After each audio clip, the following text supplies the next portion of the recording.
Hello साथियों, नमस्कार। आपने देखना शुरू कर दिया आपका अपना YouTube channel DS Mishra official, और आपके अपने चैनल पर इस महत्वपूर्ण वीडियो सेशन में आपका हार्दिक स्वागत है। और इस वीडियो में मैं बात करने वाला हूं कि जब से यह एक पत्र निकला है निदेशक प्राथमिक शिक्षा का, जो विशिष्ट शिक्षकों के वेतन भुगतान के संदर्भ में था, और 19 फरवरी को जो यह पत्र निकाला गया, इस पत्र के निकलने के बाद से ही पूरे बिहार में विशिष्ट शिक्षकों के बीच में इसी बात की चर्चा है और सभी विशिष्ट शिक्षक परेशान हैं कि आखिर विशिष्ट शिक्षकों का वेतन भुगतान होगा तो किस आधार पर होगा, क्योंकि ना ही अभी सभी लोगों का प्रान जनरेट हुआ है, ना ही HRMS पर ऑन बोर्डिंग हुई है, और ना ही पेमेंट फिक्सेशन हुआ है। इस पत्र में कहने का तो कहा गया कि जब तक वेतन का फिक्सेशन नहीं होता है, वेतन निर्धारण नहीं होता है, तब तक चूंकि वित्तीय सत्र समाप्ति की ओर है, इसलिए यथाशीघ्र वेतन भुगतान का आदेश किया गया। क्योंकि इतने कम समय में वेतन निर्धारण संभव नहीं है, इसलिए वेतन भुगतान का आदेश कर दिया गया। इसमें कोई चीज़ें स्पष्ट नहीं हुई, सीधा लिखा गया कि बिहार विशिष्ट शिक्षक नियमावली 2023 में निर्धारित मूल वेतन के आधार पर वेतन भुगतान अविलंब प्रारंभ किया जाए। इसके बाद से यह यथा निर्धारित मूल वेतन को लेकर के सभी लोग अपने अपने हिसाब से इसको परिभाषित करने लगे। कई जिलों से पत्र निकलने शुरू हुए हैं वेतन भुगतान को लेकर के, और कई जगह से पत्र के बाद सूदी पत्र भी आने लगे हैं। कई जिलों में कुछ नियम अपनाया जा रहा है तो कुछ जिलों में कुछ नियम अपनाया जा रहा है। साथ ही VC में जो आज आदेश मिला है सभी जिलों को, वह क्या मिला है, और इन सब के बीच में विशिष्ट शिक्षक क्यों परेशान हैं और क्यों परेशानी में पड़ सकते हैं, इसको लेकर के वीडियो होगा। तो वीडियो महत्वपूर्ण है, अंत तक मेरे साथ बने रहेंगे। सभी चीज़ों को एक एक करके हम लोग समझेंगे, बात करेंगे। और यदि चैनल से अब तक नहीं जुड़े होंगे तो चैनल को सब्सक्राइब करके बेल आइकन को प्रेस कर लेंगे, ताकि आगे भी विशिष्ट शिक्षक या शिक्षा विभाग से जुड़े हुए हर महत्वपूर्ण वीडियो आप देखते रहें। तो इस पत्र के बाद सभी जिलों से पत्र निकलने शुरू हुए। उसी संदर्भ में यह मुजफ्फरपुर जिले का पत्र आपने देखा होगा, पत्रांक 1300, जो 21 फरवरी को जारी किया गया। इसमें जो विशिष्ट शिक्षकों के वेतन भुगतान का आदेश किया गया, उसमें कहा गया कि जब तक प्रान जनरेशन और HRMS पर ऑनबोर्डिंग की कार्रवाई की जाती है, तब तक जो राज्य का आदेश है उसके अनुसार तत्काल विशिष्ट शिक्षकों को बिहार विद्यालय विशिष्ट शिक्षक नियमावली 2023 में यथा निर्धारित मूल वेतन के आधार पर वेतन भुगतान अविलंब किया जाए, और जो भी वेतन निर्धारण की अनुवर्ती कार्रवाई होगी बकाया बाद में किया जाएगा। यह राज्य का आदेश था। और इस आदेश के आलोक में मुजफ्फरपुर जिले ने आदेश किया कि जो भी दिसंबर 2024 माह के मूल वेतन के अनुवर्ती विशिष्ट शिक्षक के फिटमेंट मैट्रिक्स टेबल के लेबल के समरूप इंडेक्स के अनुसार अविलंब वेतन आदि भुगतान का विपत्र मांगा गया मुजफ्फरपुर में।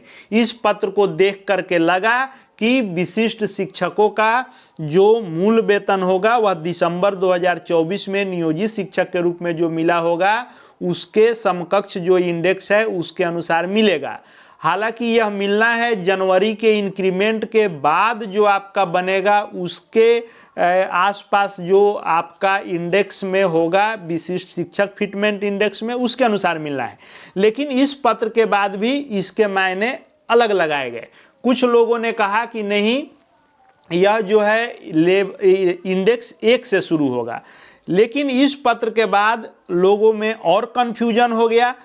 अब इस पत्र का एक सुधी पत्र निकाला गया है, और इस सुधी पत्र में कहा गया है कि जो 1300 पत्रांक ऊपर हम लोगों ने देखा, जिसमें कहा गया कि जो दिसंबर 2024 में आपका मूल वेतन था उसके समरूप इंडेक्स में लेवल में आपका मिलेगा। लेकिन इसमें तुरंत फिर सुधार करते हुए 21 के निकले पत्र का सुधी पत्र 22 को निकला। और बार बार मैं कहता भी हूँ कि हम लोग का विभाग ऐसा है कि पहले पत्र निकलता है, फिर सुधी पत्र निकलता है, पीछे से इन सभी पत्रों को रद्द करने का भी पत्र निकलते रहता है।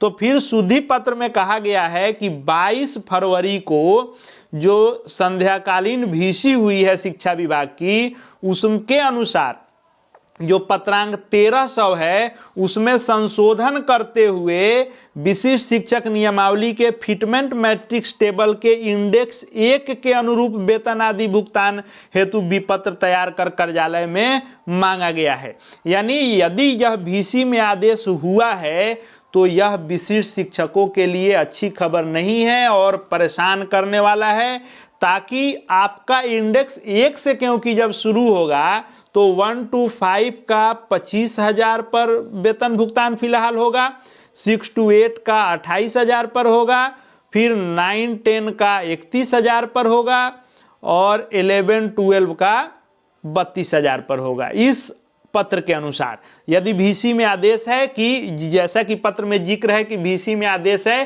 कि इंडेक्स 1 में फिलहाल भुगतान किया जाए और बाकी बकाया राशि बाद में की जाएगी।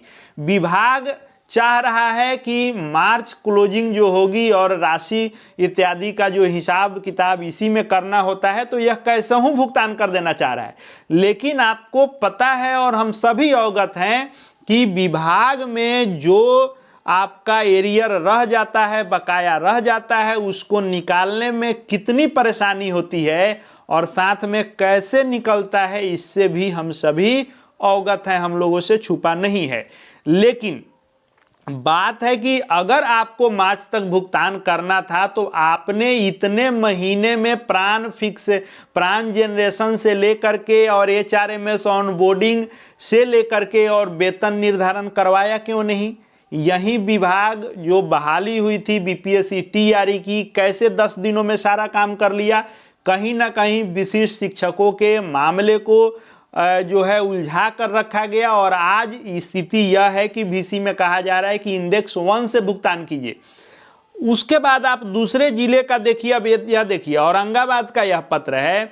इस पत्र में ये नहीं कहा जा रहा है कि कितना पर वेतन भुगतान कीजिए, कितना पर नहीं। यहाँ कहा जा रहा है कि चूंकि वेतन भुगतान तुरंत करने का आदेश राज्य से है, इसलिए 1 सप्ताह के अंदर में प्राण जनरेशन HRMS पर ऑनबोर्डिंग का कार्य संपन्न किया जाए ताकि वेतन भुगतान किया जा सके।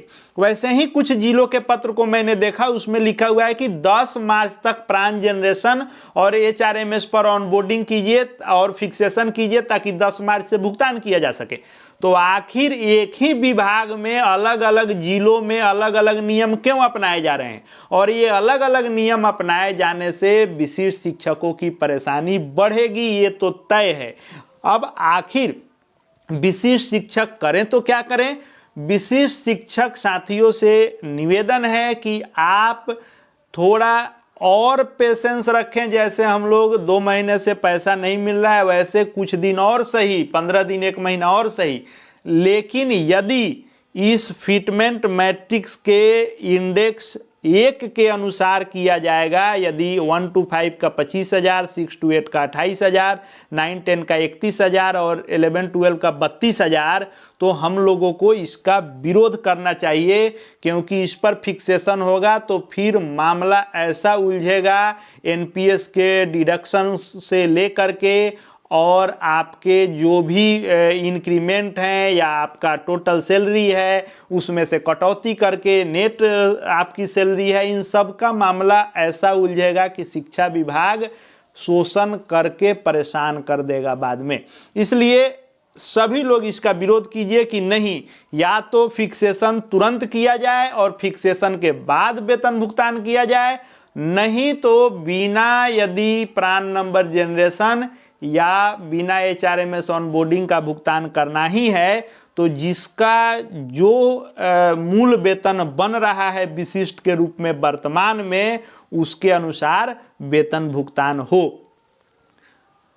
अब देखिए, शिक्षा विभाग के खुद के सभी जिलों के कंट्राडिक्शन को लेकर के विशिष्ट शिक्षकों के बीच में बेचैनी होना स्वाभाविक है, लेकिन थोड़ा हम लोग इंतजार करें। देखिए 2 से 4 दिनों में कैसे यह और विभाग खुद कंफ्यूज होकर क्या निर्णय लेता है।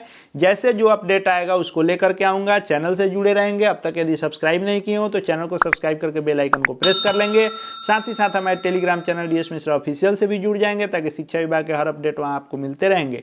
इस वीडियो को देखने के लिए आपका बहुत बहुत धन्यवाद।